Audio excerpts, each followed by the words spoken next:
ఛార్జీలు రద్దు చేయాలి. నిర్మించుకోవాలి స్మార్ట్ మీటర్లో. స్మార్ట్ మీటర్లో రద్దు చేయాలి. ఛార్జీలు స్మార్ట్ మీటర్లు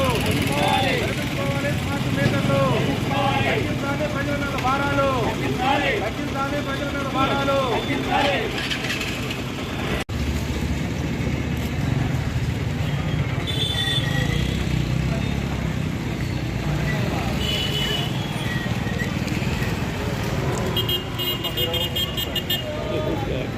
రద్దు చేయాలి. డ్రోప్ ఛార్జీలు రద్దు చేయాలి.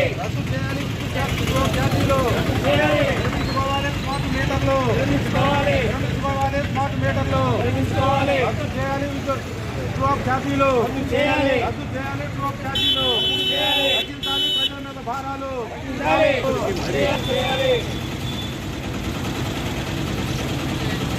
కూటమి ప్రభుత్వం అధికారంలోకి రాకముందు వైసీపీ ప్రభుత్వం డ్రోప్ ఛార్జీల పేరుతోటి ప్రజల మీద భారాలు వేస్తుందని, మేము అధికారంలోకి వస్తే కరెంటు బిల్లులు తగ్గిస్తామని, డ్రోప్ ఛార్జీలు రద్దు చేస్తామని ప్రజలకు హామీ ఇచ్చి ఉంది.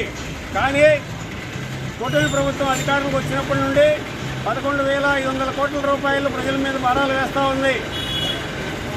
ఈ డ్రోప్ ఛార్జీలు గత నెల నుండి ఇంకా ఎక్కువగా పెంచడం జరిగింది. వచ్చే నెల నుండి కూడా ఇంకా 6,000 కోట్ల రూపాయలు వసూలు చేస్తానికి సిద్ధమవుతూ ఉంది. అంతేకాదు మన పెదనందిపాడులో కూడా స్మార్ట్ మీటర్లు బిగిస్తూ ఉన్నారు. ఈ స్మార్ట్ మీటర్ల వలన గంటకు విద్యుత్ రేటు పెరుగుతూ ఉంది.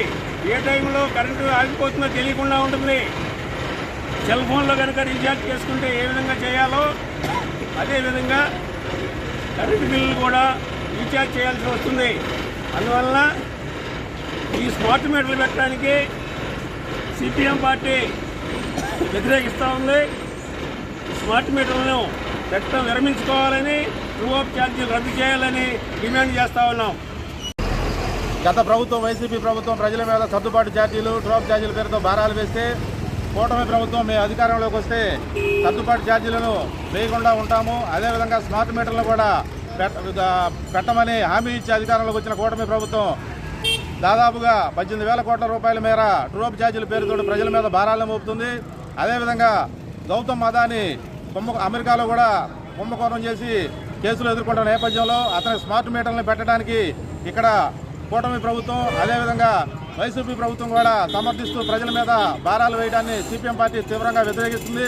వెంటనే పెంచిన సర్దుబాటు ఛార్జీలను తగ్గించాలని, స్మార్ట్ మీటర్లను కూడా రద్దు చేసి ప్రజల మీద భారాలు వేసే ఉద్దేశాన్ని మానుకోవాలని సిపిఎం పార్టీ డిమాండ్ చేస్తుంది.